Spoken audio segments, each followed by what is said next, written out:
Obrigada. Bom, a gente vai dar início à disciplina de farmacognosia, né, a parte teórica, certo? A gente tem que começar por conceitos. Eu peço para vocês perguntarem, fazerem perguntas, mas entrarem no... Pior que eu não estou vendo o chat. Vocês anotem as perguntas para fazer depois da apresentação, tá?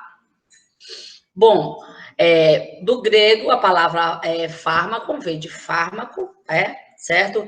E gnóstico, ou gnosis, que significa obter conhecimento, ou seja, obter conhecimento sobre fármacos. Então, a farmacognosia é o ramo mais antigo das ciências farmacêuticas e tem como alvo de estudo os princípios ativos naturais, sejam eles de origem animal, vegetal e micro-organismo, tá? Então, todo que for princípio ativo, natural, é assunto da disciplina do ramo, né, da farmacognosia. Os objetivos da farmacognosia é estudar as classes de constituintes químicos nas espécies vegetais, animais e micro-organismos. A gente vai falar aqui, gente... Certo. Então, os objetivos da disciplina é estudar as classes de constituintes químicos das espécies vegetais quanto aos aspectos, então é sobre os constituintes químicos, os aspectos da biossíntese, ou seja, como esses constituintes químicos são formados, a classificação, que classe química eles vão estar fazendo parte, a ocorrência, que a gente vai ter esses constituintes químicos, que ele ocorre em qual cidade, em qual estado, a distribuição, vamos falar em termos de distribuição geográfica, a distribuição também no determinado taxo, se ela vai ter só numa determinada família, ou num determinado gênero, ou ela faz parte de mais de uma família. Também ela estuda as classes dos constituintes quanto à caracterização química, ou seja, não basta pegar o extrato, tirar substâncias químicas daquele extrato e não caracterizar, não identificar, porque a partir dali eu também vou saber comparar sobre as atividades farmacológicas desse constituinte químico, que tipo de atividade ele vai ter, atividade farmacológica, atividade biológica, certo? Um outro objetivo é aprender aspectos relacionados ao controle de qualidade de fitoterápicos. Então, a farmacognosia, ela também atua, tem esse objetivo, com o controle de qualidade de fitoterápicos, por meio de vários testes. A gente vai fazer o teor de síntese, fitoterápicos, e aí a gente tem a farmacopeia brasileira com inúmeros testes para a gente fazer, certo? Os testes macroscópicos, os testes organolépticos, tá? Outro objetivo é compreender a importância do conhecimento farmacognóstico para a valorização da biodiversidade e obtenção de novos fármacos. Ou seja, a gente tem todo esse conhecimento e estudar para a obtenção de novos fármacos, tá? Bom, a farmacognosia, como eu já falei anteriormente, ela é o ramo mais antigo, né, da farmácia, é a área do conhecimento da farmácia que estuda as substâncias ativas de origem natural, vegetal, animal, micro-organismo. Então, a farmacognosia, ela é fundamentada em conhecimentos botânicos, é muito bom vocês saberem alguns conhecimentos botânicos, tá? Conhecimentos farmacológicos, porque a gente vai ter que associar isso com as atividades biológicas, tá? E conhecimentos químicos, a gente também precisa ter esse conhecimento para a gente ter uma boa compreensão e noção da área que é a farmacognosia. Nós temos alguns termos farmacognósticos, tá? Algumas definições em farmacognosia. O que significa fitoterapia em farmacognosia? Fitoterapia, para a farmacognosia, é a prática terapêutica fundamentada no uso de plantas medicinais, drogas vegetais e fitoterápicos. Planta medicinal é uma espécie vegetal cultivada ou não, a gente pode cultivar ou simplesmente fazer coleta dela na natureza, utilizada com propósitos terapêuticos. Uma droga vegetal, que é uma droga vegetal, por definição farmacognóstica. É uma planta medicinal ou partes, né, ou partes dela, que contenham as substâncias ou classe de substâncias responsável pela ação terapêutica após processo de coleta, estabilização, quando aplicável, né, secagem, podendo estar na forma íntegra, rasurada, triturada ou pulverizada. Lembrando, gente, que eu estou falando da droga vegetal, mas a gente pode também ter droga de origem animal, tá? Que a gente pode ter os exudatos animais, a gente pode ter alguma pele, as banhas, né? Muita gente utiliza banha de galinha para determinados fins, enfim, tá? Que é um fitoterápico em termos farmacognósticos. São considerados medicamentos fitoterápicos objetivos com emprego exclusivo de matéria-primas ativas vegetais, sendo caracterizados pelo conhecimento da eficácia e dos riscos de seu uso, assim como pela reprodutividade e constância de sua qualidade, ou seja, eu preciso reproduzir a qualidade, o efeito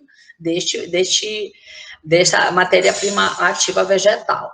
Ela não se considera medicamento fitoterápico aquele que inclui em sua composição substâncias ativas isoladas, sintéticas ou naturais, nem as associadas desses com extratos vegetais, ou seja, eu não vou considerar um fitoterápico aqueles que eu vou ter substância isolada, aqueles que chamam que são enriquecidos, tal fitoterápico é enriquecido com alguma substância. Não, eles não são. Pode ser essa substância natural ou sintética, ele não é mais considerado um fitoterápico em termos farmacognósticos. É uma droga derivada. Bom, a gente já falou que é uma droga, né, em termos farmacognósticos, e a gente precisa saber o que é uma droga derivada. É um produto derivado de animal ou de vegetal, tá? A gente vai obter ele diretamente, sem utilização de processo extrativo elaborado. A gente não vai ter um processo de extração como a gente faz aqui no laboratório. Um exemplo são as cisões na cápsula imatura do fruto da papoula, como vocês podem observar nessa imagem, né? Que vai ocorrer a exudação do látex, que ao secar é denominado diópio, ou seja, vai ser feito essas incisões, esses riscos na cápsula da papoula, né, do fruto da cápsula imatura, e vai sair esse látex. Esse látex é coletado, geralmente ele é feito em bolas, né, que ao secar ele vai oxidar, vai ficar escurinho, meio marrom, e vai dar origem, que vai dar essa substância seca do látex, a gente chama de ópio. Tá? Outro exemplo são incisões do tronco de espécie de pinheiros, que promove a exudação de uma resina, que após coleta e preparo é denominada de terebentina. A gente risca lá os pinheiros, né, e vai sair um líquidozinho, um exudado, um látexzinho de cor meio que marrom. O mel de abelha também, mel de abelha, ele é considerado uma droga derivada animal, tá? Porque a gente vai lá e coleta, ou seja, nenhum desse processo a gente faz um processo de extração sofisticado, tá? A gente vai lá e retira da natureza sem nenhum outro processo de extração. O veneno de cobra também é considerado uma droga animal. Muitos venenos de cobra são utilizados para várias finalidades, principalmente na região de garimpo, interior, né? Princípio ativo natural. O que é um princípio ativo natural? São os princípios ativos obtidos de fontes naturais, sejam vegetais ou animais. O exemplo de princípio ativo natural, nós vamos ter alcaloide, flavonoide, taninos, antraquinonas, saponinas, cumarinas, tá? Princípio ativo de medicamentos fitoterápicos são a substância ou a classe química. A gente vai ter o alcaloide, flavonoide, ácido graxo, entre outros. Ela é caracterizada cuja ação farmacológica é conhecida e responsável, total ou parcialmente, pelos efeitos terapêuticos do medicamento. Ou seja, o princípio ativo de medicamentos fitoterápicos, a gente vai conhecer, vai saber qual é o princípio ativo, a substância que é responsável pelos efeitos, certo? Um fitocomplexo.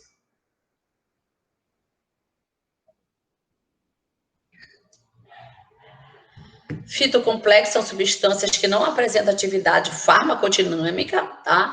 Mas que apresentam importância complementar nas formulações fitoterápicas. Elas não interferem no efeito do princípio ativo. Ou seja, esses são os princípios inativos, certo? Então, eles não vão ter efeito no organismo. São os recipientes, os adjuvantes, alguma coisa que é colocado, um princípio ativo de origem natural, para coloração, para mascarar um sabor desagradável. Então, eles são tipo como... Eles não vão ter atividade no organismo, tá? Marcador ou classe de composto químico. Como outros exemplos, nós temos alcaloide, flavonoide, ácidos graxos. Eles são presentes na matéria-prima vegetal, preferencialmente tendo correlação com o efeito terapêutico, que é utilizado como referência no controle de qualidade da matéria-prima vegetal e do medicamento fitoterápico. Ou seja, a gente vai verificar, digamos, está uma determinada espécie vegetal, a gente está com dúvida daquela espécie vegetal e a gente sabe que naquela espécie, obrigatoriamente, ela precisa ter flavonoide, vamos supor, que é o responsável pela atividade adstringente, que é o que a gente chama de travoso aqui, tá? Então, a gente determina que aquela planta precisa ter aquilo para ela poder ter um óleo em concentração suficiente. Então, ela é o marcador daquela espécie. Medicamento é o produto farmacêutico tecnicamente obtido ou elaborado com finalidade profilática, curativa, paliativa ou para fins diagnósticos. Remédio, o que é um remédio? É um termo amplo, em termos farmacognósticos, remédio é um termo bastante amplo, que é usado para designar todo produto ou procedimento usado para combater estados patológicos do organismo. Pode ser um produto ou procedimento.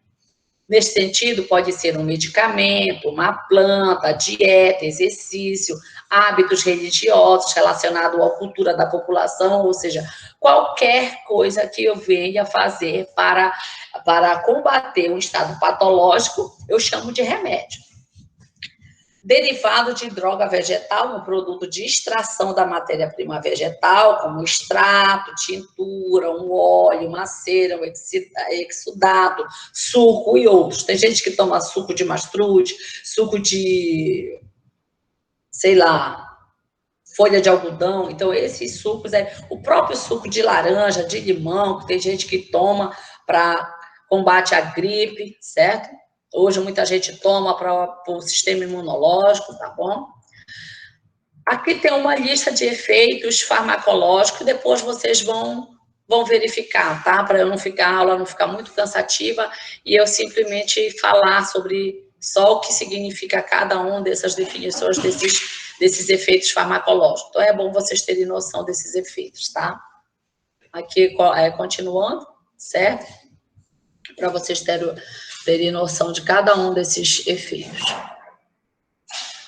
Bom, antigamente, as doenças, elas eram tidas como castigo dos deuses. Se alguém ficava doente, até hoje muita gente fala, né? Porque o fulano falou de Deus, está aí, Deus castigou. Então, todo mundo, olha, não presta falar disso, que Deus castiga, tá? Você vai adoecer. Então, sempre teve essa associação, que é a doença com alguma coisa mística, tá? Então, os primeiros curandeiros, eles sempre faziam alguns rituais, preces, que incluíam o que poderia ser considerado como porções mágicas. Então, tinha sempre aquelas preces, aqueles rituais místicos, religiosos, e que sempre tinha, o curandeiro sempre oferecia uma porção mágica. E hoje a gente sempre vê isso, certo? A gente vê muito nas benzedeiras, né? A criança está com mal olhado, leva para a benzedeira vai lá no quintal dela, pega um raminho de alguma planta que ela acredita que vai fazer bem, ou a criança está com diarreia, pode estar com febre, ela coloca um pouco de água, aí ela faz aquela oração, aquela reza, pega aquilo, benze a criança, a oração, demora meia hora, a criança já está boa, certo? Então, sempre tem alguma coisa dessas atividades associada a místicos. Então, é por isso que ela é considerada o ramo mais antigo. Tudo começou com a farmacognosia, certo? As plantas medicinais, elas foram descobertas pelo homem através da procura por alimentos e, desde então, foram aplicadas empiricamente para o tratamento de patologias. Então, o homem começou a ir atrás de alimentos, né, que eles começaram a querer fixar moradias lá no início das civilizações, e aí eles começaram a utilizar algumas plantas também para algum tratamento de alguma patologia. Então, eles utilizavam as plantas com propriedades conservantes, com propriedades cosméticas, medicinais. Então, a gente vai ter também as plantas que eles foram descobrindo por tentativa e erro, as plantas tóxicas. Então, a escolha de uma erva, como é que realmente é feito? Primeiramente, pela cor, odor, forma ou raridade. No entanto, a aplicação de qualquer erva ou mistura de erva a um distúrbio específico deve ter sido o resultado de muita experimentação na base da tentativa e erro ao longo de gerações. E com isso, provavelmente não, teve bastante morte, certo?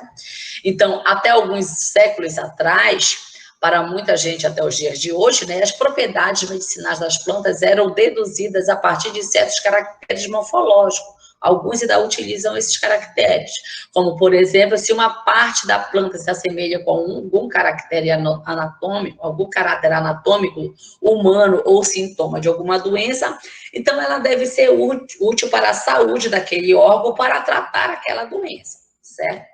A gente tem alguns exemplos aqui, deixa eu colocar logo todos, tá? Então, nós temos essa semente, uma semente de manose, ela é utilizada muito para problemas de cérebro, se vocês podem observar, ela se assemelha mesmo, né, aqui com o cérebro. Nós vamos ter esses frutos aqui da Exum, que nós vamos ter, que ela é muito utilizada para a picada de cobra, a gente vê aqui que ele tem, né, uma aparência com uma cobra, tá? O caule de algumas rosas, elas são utilizadas muito para tratamento de mordida de cães raivosos, a gente pode verificar aqui que ela se parece à presa dos cães, tá? E plantas também de rosa, nós vamos verificar, elas são muito utilizadas, né, foram muito utilizadas também para tratamento de cálculos renais, tá? Se aparece, tem uma semelhança com rins, e assim eles foram fazendo os estudos das plantas, tá? O contexto histórico, nós vamos ter que em 3000 a.C., nós temos o chinês, o Xin Nung, ele descreveu aqui, neste papiro, ele colocou, né, 365 medicamentos derivados de plantas, minerais e animais. Então, acabava que naquela época eles faziam com que também tinha estudo de minerais, mas depois foi retirado de algum dos ramos da farmacognosia.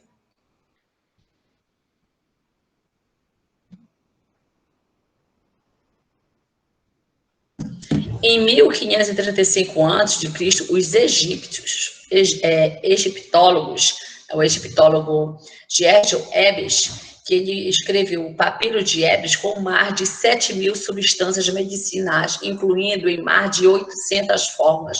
E, então, a partir daí, nós fomos ter o primeiro papiro, que é o Papiro de Ebers, tá? Então, ali começou realmente os relatos de plantas já mesmo tendo fórmulas para tratamento de algumas patologias. Então, Hipócrates, ele era conhecido pai da medicina, tá?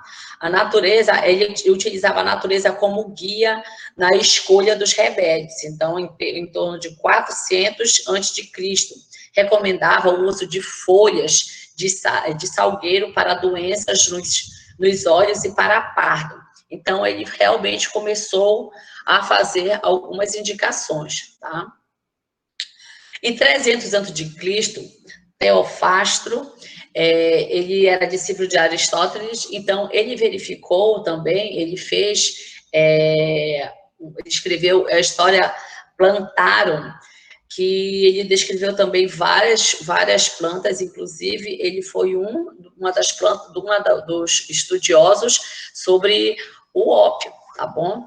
60 depois de Cristo, o botânico grego Pedânios Dioscórides, ele escreveu, né, de matéria médica, que ele continha 600 plantas medicinais, produtos minerais e animais, tá?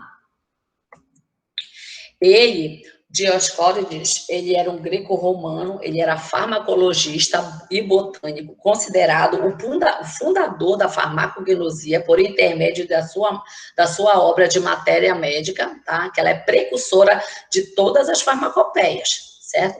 Tratado com cerca de 600 plantas no século I ao século XVI, ou seja, ainda existe, tá, esse compêndio.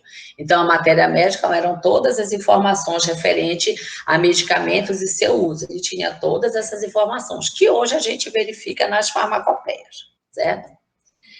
Então, Scheidler, ele criou a farmacognosia em seu trabalho Analecta Farmacognóstica, como sendo uma ciência que estudava as drogas de origem natural usadas no tratamento da enfermidade. Então, foi quando ele criou aqui a farmacognosia. Houve ali naquela época uma divisão da matéria médica, a farmacologia e a farmacognosia, certo? Então, a partir daí se dividiu, porque até então tudo era estudado dentro da farmacognosia, tá? Então, a farmacologia, ela estuda a ação e a dinâmica do medicamento, e a farmacognosia é a ciência que estuda os princípios ativos aplicados em farmacologia, oriundo dos animais e plantas, com menos ênfase na sua ação. O maior estudo da sua ação realmente ficou para o ramo da farmacologia. Houve a primeira divisão. No final do século XIX, com o nascimento da química farmacêutica, com a síntese de um grande número de substâncias orgânicas, tendo algumas atividades terapêuticas. Então, com o avanço da química orgânica, tá? Houve o nascimento de uma outra divisão da matéria médica, certo? Com o nascimento da química farmacêutica. Então, formou-se a farmacologia, a farmacognosia e a química farmacêutica, porque a farmacognosia já não conseguia mais suportar tudo isso, certo? Devido começou ao avanço, né, tecnológico e estudos.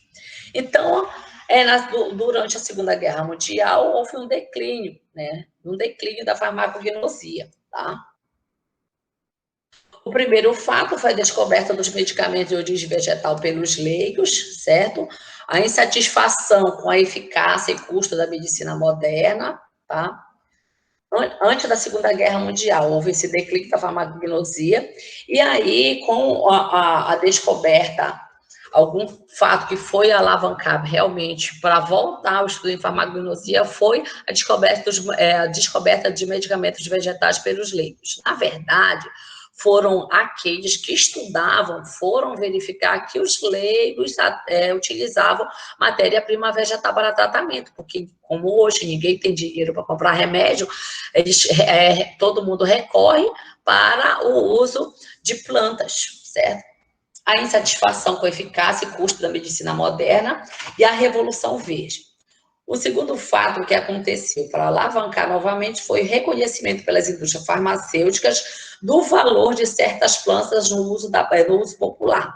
Então, o que foi, antes da Segunda Guerra, houve esse declínio e começou a voltar com alguns fatos, né, para que alavancasse novamente o estudo em farmacognosia. E aí, a indústria farmacêutica, visando lucro, verificou que muita população utilizava plantas medicinais e ali era um mercado muito promissor, tá? Então, o uso dessas plantas como fonte de novos medicamentos ou o uso de seus constituintes como protótipos de novos fármacos. E aí houve realmente o que a gente consegue enxergar hoje, né? Um avanço nessas pesquisas, nesses estudos. Então, a descoberta dos medicamentos pelos leigos, no caso, né? Que eles colocam isso como um fato histórico, mas eu coloco que todo mundo já usava há milênios, né? Então, a gente consegue verificar que há muito dessas vendas, né? Um comércio bastante, a gente tem aqui, né? Nós temos casas de ervas, nós temos nas feiras, venda de medicamentos, de plantas medicinais, tá? Material vegetal. A gente também tem as chamadas garrafadas, que eles colocam lá, as garrafadas que trata tudo.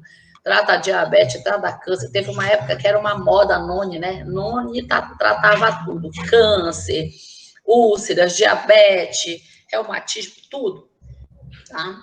E aí, com a insatisfação da eficácia e os custos da medicina moderna, já passou a ser excluído os medicamentos, no caso que a gente diz, os alopáticos, certo? Reconhecimento pela indústria farmacêutica do valor de certas plantas de uso popular. Alguém está com alguma coisa ligada aí? O uso dessas plantas como fonte de medicamentos,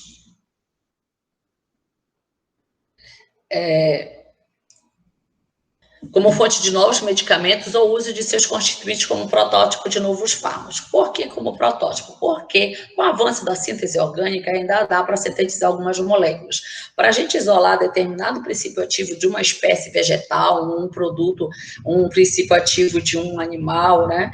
Então, o que acontece? Demanda muito tempo de estudo, a gente pode ter que obter uma quantidade muito grande de matéria-prima. Então, aqui sim acaba ficando muito caro em termos comerciais. Aí, o que acontece? Bora fazer uma pequena modificação ou a gente fazer a síntese desse composto. Aí não é mais natural, tá certo, gente? Que não pode fazer isso para ser um fitoterápico. Então, a gente verifica alguns... Aqui a gente tem uma cronologia da descoberta de alguns protótipos de fármacos, né? Que a partir de plantas medicinais, tá? A gente, em 1803, a gente foi descoberta a morfina, tá? 1819, a quinina, da chinchona, da papaver, que é a papoula, né? A pilocarpina, em 1875, efedrina, em 1877, reserpina, em 1952, tá? Então, foram descobertos alguns protótipos que hoje são sintetizados. Um fato bastante expressivo para também alavancar os estudos da farmacognosia, que é o terceiro fato, que é a fase de desenvolvimento farmacobiotecnológico, certo? Então, com o desenvolvimento da farmacobiotecnologia, há uma expansão maior, né, desses estudos em termos naturais, em termos farmacognósticos.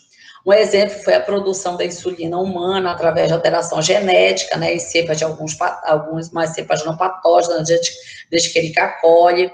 A gente pode também verificar com esse avanço a produção de alguns medicamentos, alguns fitoterápicos com a nanotecnologia.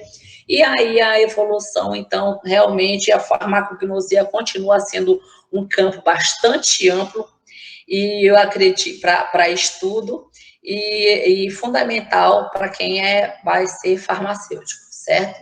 Então, vai dar a base para muitas disciplinas para vocês, e ali vocês vão estudar, como ela é bastante ampla, mais tarde vocês vão afunilar para estudar apenas um ramo que ela pode desenvolver, certo? Então, a farmacognosia, no conceito atual, é a ciência que estuda a matéria-prima natural de origem animal ou vegetal, tá? Alguns micro-organismos, porque tem alguns fungos que também produzem. Então, ela é fundamentada hoje na farmacobotânica, farmacozoologia, etnobotânica, etnofarmacologia e quimiosistemática, certo? Então, a gente precisa ter alguma noção desses ramos da ciência, tá? Então, a gente verifica que é uma área da farmácia bastante ampla, certo?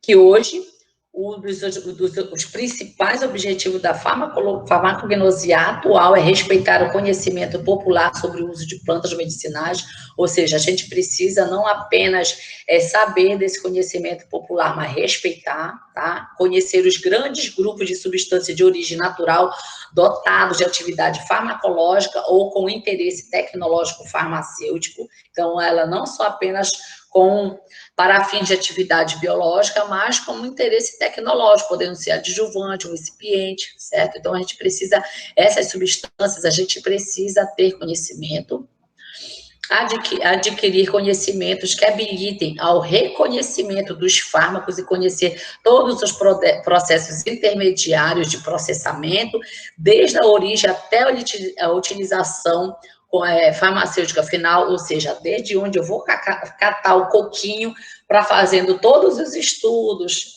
vou fazer os estudos deles químicos, biológicos, fazer os testes farmacológicos, tudo para segurança e eficácia, até a utilização do produto químico final, tá? Do produto farmacêutico final, que eu vou ter que ter a segurança, a eficácia, controle de qualidade, tudo isso a farmacognosia, ela pode atuar. É um dos objetivos dela. Compreender as ferramentas básicas da biotecnologia aplicada à produção de medicamentos e suas implicações bioéticas. A gente precisa levar isso em consideração. A gente não pode ficar manipulando genes sem a gente ter alguns genes, então algum produto natural, sem a gente levar em consideração a ética, tá? As implicações éticas. Adquirir conhecimento sobre as técnicas aplicáveis ao controle de qualidade do fármaco, em obediência às normas oficiais, nós temos normas para controle de qualidade, tá? E para executar as metodologias analíticas e métodos instrumentais de análise aplicados a esse fim. Tá? A gente precisa ter alguns métodos, a gente precisa utilizar. Acredito que a gente não vai conseguir fazer alguns desses objetivos, certo? Na parte prática. Estudar as propriedades físicas, químicas, bioquímicas e biológicas das drogas naturais, certo? Então, a gente precisa saber de todas essas propriedades. Procurar novas drogas de origem natural é um dos objetivos também da farmacognosia atual. Realizar pesquisas científicas nas áreas da fitoquímica, química microbiológica, biossíntese, biotransformação, quimiotaxonomia e entre outras áreas biológicas e químicas que nós temos aí. Então, ela é bastante ampla, tá? Os objetivos da farmacognosia. Eu falei bastante de princípio ativo, mas o que é um princípio ativo?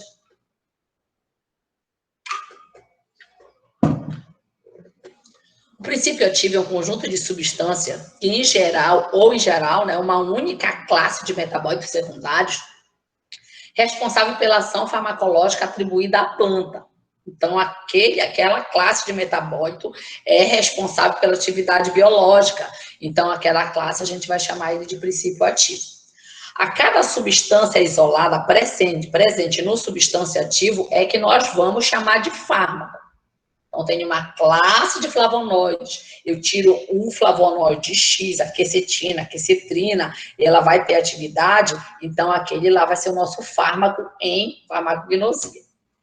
Nós temos aqui um conjunto de alcaloides, né, da beladona, a gente vai ter, pegou a beladona lá, isolou o conjunto de alcaloides, então aquele conjunto de alcaloides é o nosso princípio ativo. O alcaloide isociamina é o fármaco presente na beladona. Certo? Continuando. Então, eu falei em classe de metabólitos, nós temos as principais classes de metabólitos, né? A classe considerada a mais importante, classe de princípio ativo mais importante na medicina, é a dos alcaloides. Que são os alcaloides? Os alcaloides são substâncias nitrogenadas. Vocês vão ver essas estruturas químicas aqui, não vão se assustar, não vão ter medo delas. Então, os alcaloides vão ter um nitrogênio na molécula, que nós vamos ter 2 nitrogênios, tá? A maioria, ele possui o átomo de nitrogênio em anel heterocíclico, ou seja, vai formar um ciclo. Como eu tenho um outro elemento que não é o carbono nesse ciclo, então ele é heterocíclico, certo? Então, eu vou ter ele fazendo parte do anel, ele está fazendo parte desse anel de 6, ele está fazendo parte desse anel de 5, certo? É produzida por plantas, ou alguns micro-organismos, ou alguns animais, ele é mais amplamente produzido por plantas, e ele possui atividade farmacológica. Grande parte dos princípios ativos obtidos de plantas são conhecidos, são os alcaloides. Um exemplo, nós vamos ter a reserpina, que é uma classe de alcaloide, né, dessa espécie aqui, tá? Da família das apocináceas. Nós temos outra classe importante de princípios ativos na medicina, que são as substâncias fenólicas. Entre as substâncias fenólicas mais comuns, que nós vamos encontrar em planta, nós vamos ter os flavonoides, os taninos, tá? As antocianinas, elas são flavonoides muito valorizados atualmente, estão presentes no morango, na mora, no vinho tinto, no açaí, certo? Elas fazem parte dos flavonoides. Os taninos, eles são princípios ativos de plantas medicinais muito usados no passado e voltaram hoje a ser valorizadas, como a gente encontra na mamele, na cáscara sagrada, no babate-mão, tá? Ela vai acabar sendo um ramo aí dos flavonoides. A rota biosintética dela, de como vai ser formado, vai passar pelos flavonoides, certo? A terceira grande classe que nós temos de princípios ativos são a dos terpenos. Alguns terpenos, eles são voláteis, entretanto, na composição, entrando na composição dos óleos voláteis, que são os óleos essenciais, que vai ser tema, se eu não me engano, da nossa próxima aula. Os óleos essenciais, nós vamos ter aí como a nossa classe de metabólito, e nós vamos ter, isolando dele, o nosso fármaco, né? Nós vamos ter o mentol, a cânfora, o geraniol, que são exemplos de terpenos do hortelã, da canforeira ou do gerânio, respectivamente, certo? Então, as plantas digitais contêm substâncias de grande importância medicinal para o tratamento de problemas cardíacos, que possui em sua composição os esteroides, que também faz parte dessa classe dos terpenos. Substâncias pertencem a essas classes, tá? Então, nós temos o exemplo, a digitoxina, tá? Que nós temos como exemplo de terpenos.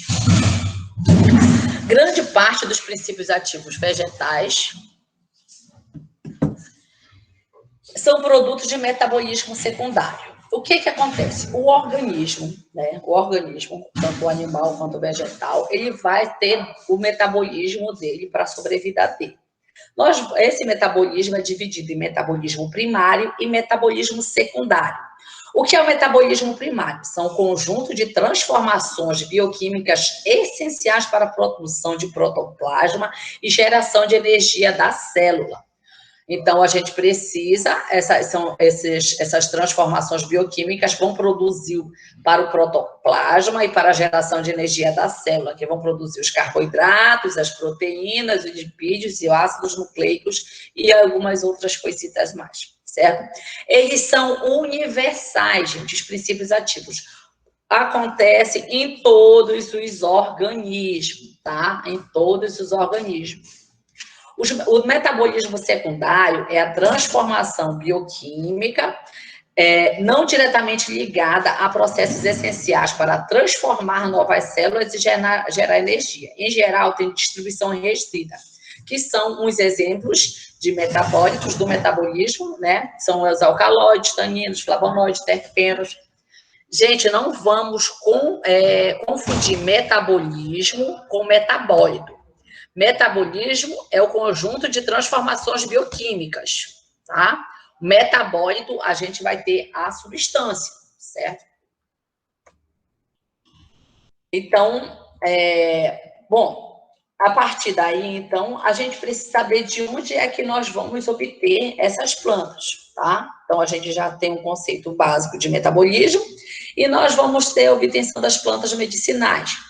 As plantas nós podemos adquirir lá nas casas de ervas, como eu falei anteriormente, né?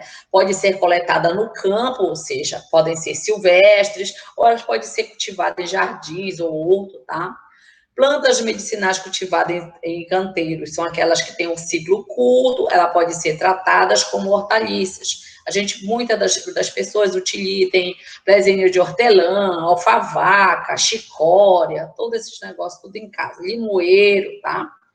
Plantas medicinais cultivadas em vasos ou floreiras. A gente também, geralmente, a gente consegue plantar essas espécies por meio de semente ou algumas mudas. A gente pode até mesmo na feira comprar uma muda, né, e levar para casa para poder plantar, tá?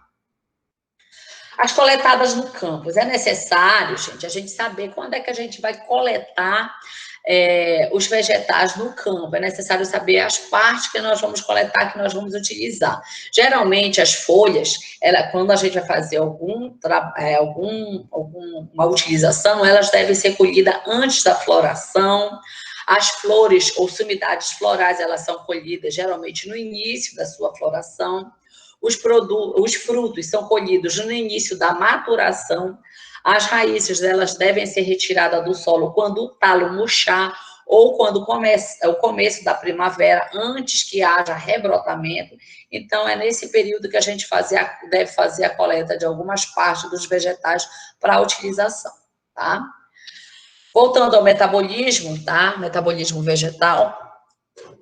Bom, de Candolle, em 1816, ele falava que as plantas diferentes nascidas em solos idênticos continham produtos diferentes, enquanto que plantas análogas nascidas em solos completamente diferentes formavam produtos análogos. Considerou a composição química como um caráter taxonômico. O que ele quer dizer aí? Ele verificou lá em 1816 que eu tenho uma mangueira e um jambeiro, eu vou estudar as duas, elas vão ter composição química diferente. Agora eu vou ter uma mangueira aqui e uma mangueira lá no Oiapoque, então eles vão ter alguns produtos semelhantes, ou seja, a sua composição química, ou seja, o caráter taxonômico dela. Então, foi a partir daí que veio o estudo da quimiotaxonomia, tá? Que não apenas eu iria verificar a espécie, né, os táxons, aliás, algum indivíduo dentro de um determinado táxon, que tenha, por meio apenas botânico, dizer a característica da folha, essa folha é parecida com essa, então vai ter a mesma... Não vai ter a mesma atividade, não, a gente precisa saber das características quimiotaxonômicas para a gente poder alocar, tá? Dentro de uma determinada família, dentro de um determinado gênero, certo? Então, propôs as bases da moderna ecologia bioquímica, tá? Que foi também por meio de observação, onde ele verificou também a alelopatia, que é a interação de insetos com alguns grupos de plantas. Foi verificado também que alguns insetos, né, a gente verifica também alguns animais que comem determinada planta, e ela acaba produzindo aquele metabólito secundário, ou então tem aquele metabólito secundário. Ou mesmo, algumas plantas também, quando elas estão atacadas por alguns organismos, né, alguns roedores para dispersão de semente, algumas plantas, elas vão interagir com o meio ambiente. Ela está ali, mas ela produz produtos químicos que vão interagir com o meio ambiente. Ela pode produzir substâncias químicas para inibição de crescimento de outras espécies, que provavelmente possa ser prejudicial para ela, possa diminuir ali os nutrientes para ela. Então, ela produz alguma substância para inibir. Então, ela vai ter, certo? Essa ecologia bioquímica que nós temos aí moderna hoje para a gente verificar que as plantas realmente interagem com o meio ambiente, certo? Compostos presentes em certos grupos de plantas. Então, isso daí veio a parte da origem ao estudo sobre a evolução, tá? Nós vamos ter os grupos chamados relacionados e os não relacionados. Os não relacionados, eles podem ter similaridades morfológicas, eles vão denominar-se como convergência ou paralelismo, né? Eles vão ter só aquela similaridade morfológica, até a gente pode olhar e verificar e não é a mesma espécie, tá? São similares, não é a mesma coisa. E os relacionados com os divergentes, que nós vamos ter, né? No caso, ter que ter os conhecimentos químicos ou conhecimento de quimiotaxonomia. Então, a gente precisa saber que a gente vai ter que enquadrar ele em determinados grupos por conhecimento químico, por produtos que ele produz ali no metabolismo secundário dele, que ele, digamos, determinada espécie está produzindo alcaloides, mas aquela família não produz alcaloide, então ele não vai ter o gene responsável pela produção daquela substância. Então, ele está alocado erroneamente naquela família. Temos que procurar qual a família dela. Então, vai ter que fazer esse estudo todinho para poder rastrear e alocar ela no táxi correto.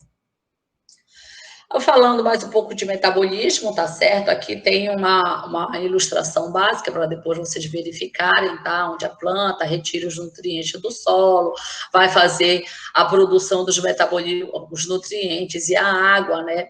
Ela vai fazer a elaboração para a produção por meio de absorção de energia, que é da luz, para a produção dos princípios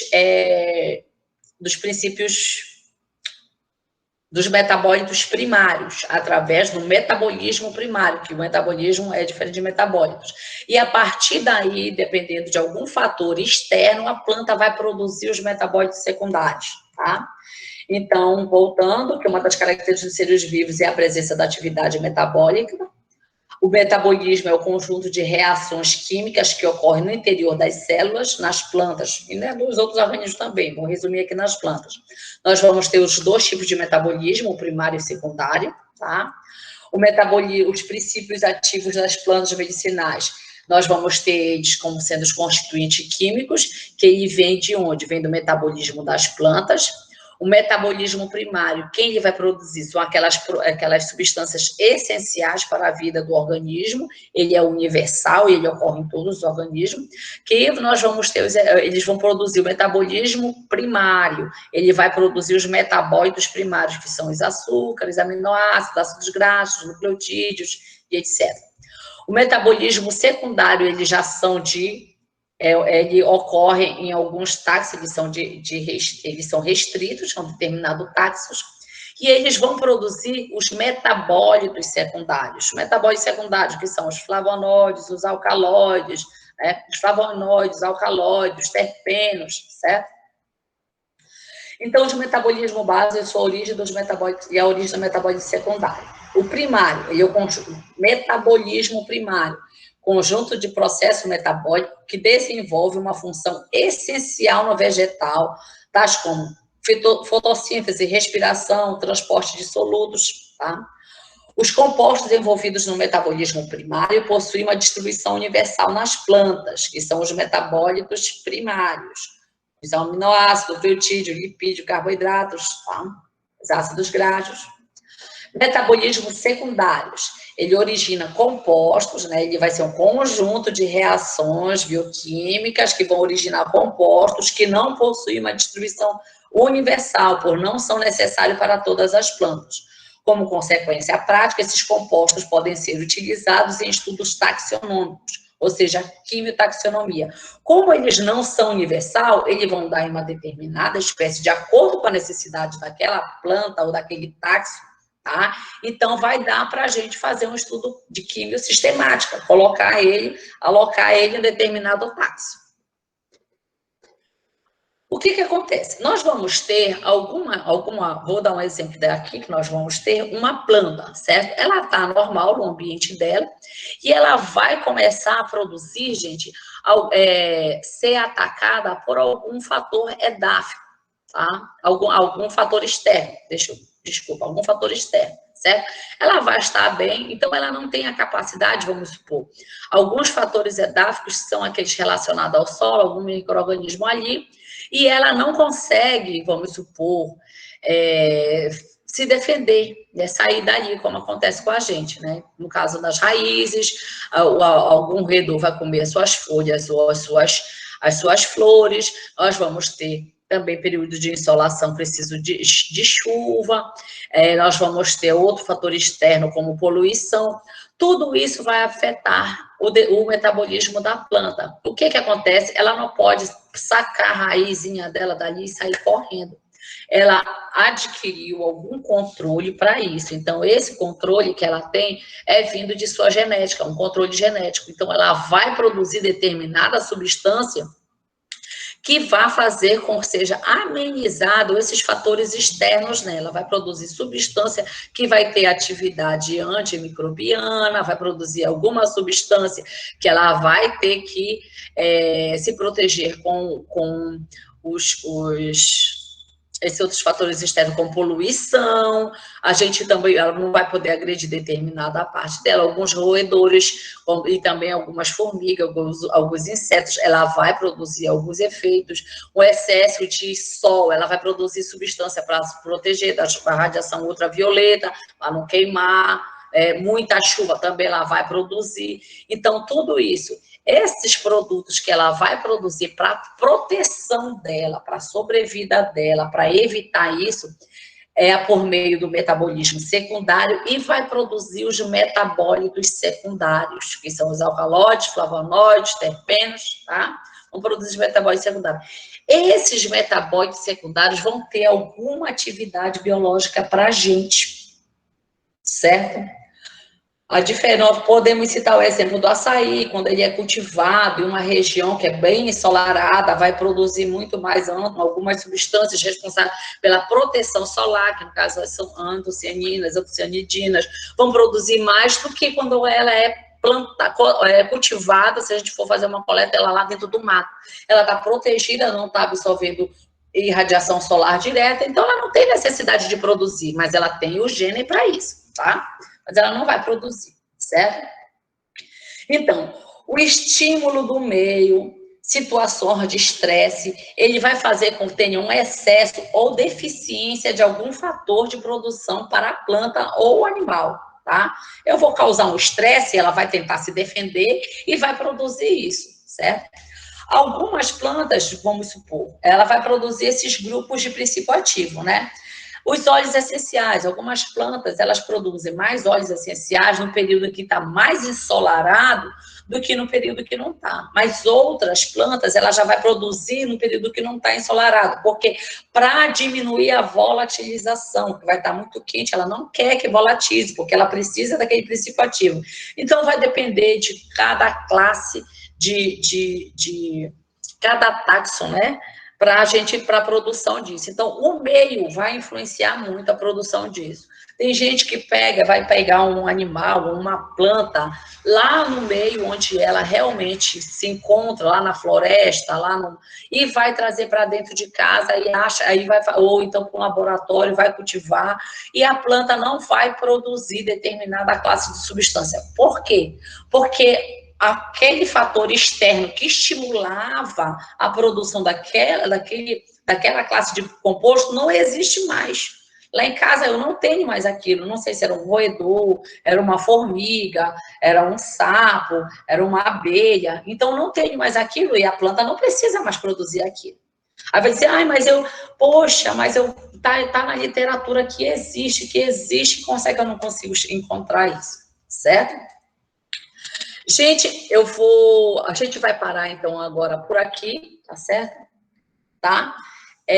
Não, vamos terminar, falta só mais alguns slides, eu vou continuar, porque eu tenho era até 10 horas nossa aula hoje, mas vou continuar, tá? Aqui nós temos alguns exemplos de metabólitos secundários, tá? Uma beta-cianidina, nós podemos verificar aqui que nós contemos um nitrogênio aqui, nós temos outro nitrogênio aqui, então nós vamos ter um alcaloide, tá? Nós vamos ter de uma antocianidina da família solanácea, tá? Nós podemos verificar aqui, depois vocês vão saber diferenciar uma classe de outra, só de olhar a estrutura química, assim eu espero, certo? Bom, embora o metabolismo secundário nem seja necessário para que uma planta complete seu ciclo de vida, ele desenha um papel importante na interação da planta com o meio. Ou seja, se a planta não tiver a produção daquele metabólito secundário, tá? Produção, vamos supor, eu retiro uma determinada planta, levo lá para casa. Como eu não tenho mais aquele fator externo que faz com que ela se estresse e produza determinado metabólito secundário, então ela não vai mais produzir, vai ficar aquilo lá direitinho, ela tem aquele gene para aquela produção, ela não vai mais produzir. A planta vai morrer? Não, não vai morrer. Não é necessário isso para a sobrevida dela, certo? Aquilo ali é uma forma dela se proteger, tá? Então, os produtos secundários, eles possuem um papel contra a herbivoria, ataque de patógeno, competição entre plantas, como a gente falou na alelopatia, né? E a atração de organismos benéficos, como polinizadores, dispersores de semente e micro-organismos simbiontes. Então, a planta também produz algumas substâncias para atrair os organismos benéficos. Algumas abelhas, né, os besouros, ela atrai borboletas para dispersar a semente dela, tá? Alguns micro-organismos simbiontes, porque ela possa ser que lá na rota biosintética dela, ela precisa de uma substância que ela não consiga produzir, mas em simbiose com outro organismo, ela consegue fazer com que haja a produção daquela outra substância, do metabólico, no caso, como exemplo. Possui ação de proteção em relação a estresses abióticos, como aqueles associados como mudança de temperatura, conteúdo de água, nível de luz, exposição da radiação ultravioleta, deficiência de nutrientes, certo? Então, quando às vezes a planta está com deficiência de nutrientes, ela produz bastante alguns metabólitos secundários para suprir aquelas necessidades que ela tem, tá? Bom, então a gente já sabe que a planta tem um metabolismo secundário, né, que não é essencial para a sobrevida dela, que esse metabolismo vai dar origem aos metabólitos secundários, que esses metabólitos secundários vão ser importantes para a gente. Então, existem 3 classes de metabólitos secundários, né, 3 grandes grupos, nós vamos estudar os metabólitos, que são os terpenos, os compostos fenólicos e os alcaloides, certo? Então, nós vamos ter os metabólitos secundários, as 3 grandes classes. Nós temos terpenos, que são os derivados biosintéticos do isopentenil de fosfato, das unidades isoprenhas, que vão dar, os exemplos deles é o alfa-pineno, ácido abiético, os carotenóides, taxol, limoneno, óleos essenciais, assim a gente vai, tá? Nós vamos ter esses exemplos de terpenos. Os compostos nitrogenados, tá? Nós vamos conter sempre nele aqui um átomo de nitrogênio, geralmente formando o anel. Ah, mas vamos ter ele soltinho aqui, ele sem formar o anel? Vamos ter. Numa cadeia lateral, vamos ter, tá? Depois eu dou um exemplo dele. Contém um ou mais átomos de nitrogênio. Os exemplos que nós vamos ter são os alcaloides, os glicosídeos, cafeína, nicotina, cocaína, morfina, atropina, tá? Nós vamos ter estes exemplos como os compostos nitrogenados. Compostos fenolados, tá? São formados por 1 ou 2 anéis aromáticos e um grupo funcional hidroxila. Nós vamos ter aqui o ácido salicílico, né? Ele é natural. Quando depois que houve a acetilação, formou-se o ácido acetil salicílico, já é um composto sintético. Tá? Então, geralmente nós vamos ter uma hidroxila como grupo funcional, nós podemos ver bem aqui embaixo, os exemplos de compostos fenólicos, nós vamos ter os taninos, flavonoides, lignanas, cumarina, vanilina, ácido salicílico e assim nós vamos, certo? São as 3 grandes classes, tá? Segundo Mann, há 3 pontos de origem e produção dos metabólitos secundários, diferenciados mediante seus precursores. Como é que essas 3 classes de compostos vão ser formadas? Quem é o precursor dela? Quem vai dar origem a essas classes? Então, os compostos aromáticos, quem dá origem, né, o precursor vai ser a partir do ácido chiquímico. Então, nós vamos ter a rota do ácido chiquímico. Os alcaloides e alguns peptídeos, nós vamos ter a origem por aminoácidos, tá? E os poliacetídeos, terpenos, esteroides e outros, nós vamos ter por meio da rota da via do acetato. São essas 3 grandes rotas, segundo o Mann. Então, esses são os principais precursores, são os precursores, tá? Então, eles vão a partir do piruvato, né? Vão dar origem aos terpenos, pela via do ácido mevalônico, a via do mevalonato, os fenóis, a via do ácido chiquímico, nós vamos dar origem aos compostos aromáticos, que vai dar origem aos compostos fenólicos e alcaloides, tá? Os compostos fenólicos, muito do sabor, odor, coloração de diversos vegetais, eles são que apreciamos, são geralmente compostos fenólicos, tá? Os compostos, eles não são apenas atrativos para nós, mas também para outros animais, certo? A gente sempre vai ter, aqui nós temos a canela, tá? Que a gente vai encontrar algumas substâncias que muita gente gosta, inclusive eu, certo? Os terpenos, cada unidade básica dos terpenos assemelha-se com uma peça de Lego, a gente pode verificar aqui, que é a unidade isoprênica, isso aqui, que é uma unidade com 5 carbonos, tá? Então, essa unidade isoprênica, ele vai se rearranjar no espaço e vai dar a origem a todos os outros nossos terpenos. Nós temos o beta-caroteno aqui, que se a gente verificar bem aqui, a gente vai ter um grupinho de 5, aqui nós vamos ter outro grupinho de 5, mas quando a gente for estudar terpenos eu explico melhorzinho para vocês. Então, vai ser a união de mais de um desse para dar origem a essas outras substâncias aqui, tá? Que é a unidade isoprênica. Então, a partir da unidade isoprênica, como uma unidade isoprênica que contém 5 carbonos, como a gente pode ver aqui, 1, 2, 3, 4, 5. Então, nós vamos ter o isopreno, tá? Com 10 unidades de carbono, 2 isoprênicas no monoterpeno, 3 unidades isoprênicas, 15 carbonos, sesquiterpeno, e assim vai até a gente ter o poliisopreno, tá? Os alcaloides, como eu já falei para vocês, são compostos orgânicos cíclicos que possuem pelo menos um átomo de nitrogênio, tá? Nós podemos ver aqui a cocaína, tem um átomo de nitrogênio bem aqui, nicotina, tem uma mosca me perturbando. Nicotina tem um átomo de nitrogênio aqui, outro aqui. Cafeína, nós vamos ter esses 4 átomos de nitrogênio. Morfina, nós vamos ter esse outro átomo, tá? Notar que uma característica comum dos alcaloides é a presença de nitrogênio no anel, certo? Essa estrutura indica que os alcaloides são derivados de aminoácidos, como a gente viu aqui. São derivados de aminoácidos, os aminoácidos aqui. A histidina, nós vamos ter esses aminoácidos, então ela vai dar origem aos compostos nitrogenados. Então, eles são de origem de aminoácidos. Tá? Nem todos, alguns não vão ser, certo? Só no geralzão.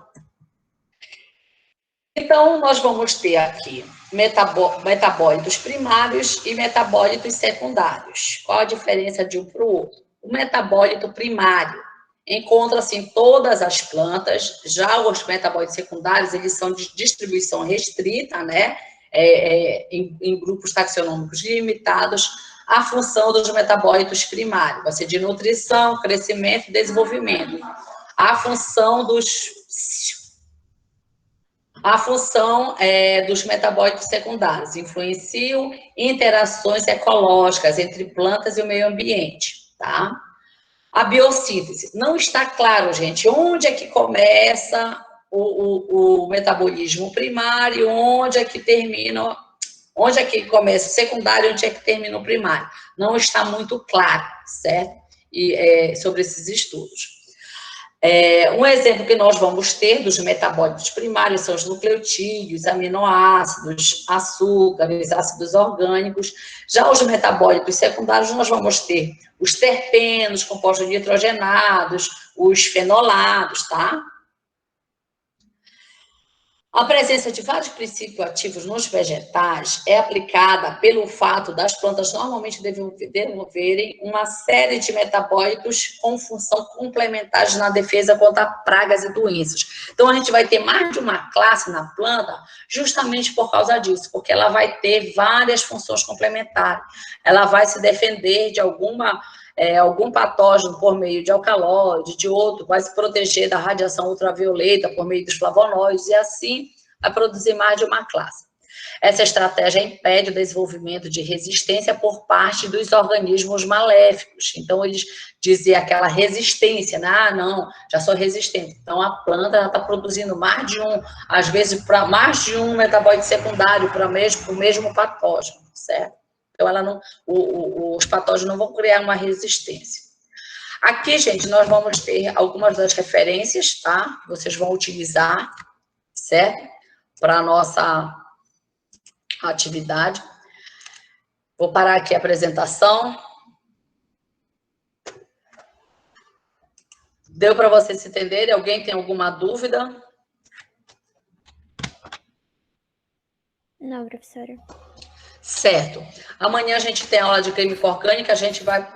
peço que vocês coloquem no grupo de química orgânica, que nem todo mundo que está aqui está lá, e nem todo mundo que está lá está aqui, certo? É só passar para que os demais fiquem sabendo da aula, ok? Então, um abraço a todos, beijo. Outra hora a gente marca, que eu estou com meu tempinho um pouco corrido hoje, mas amanhã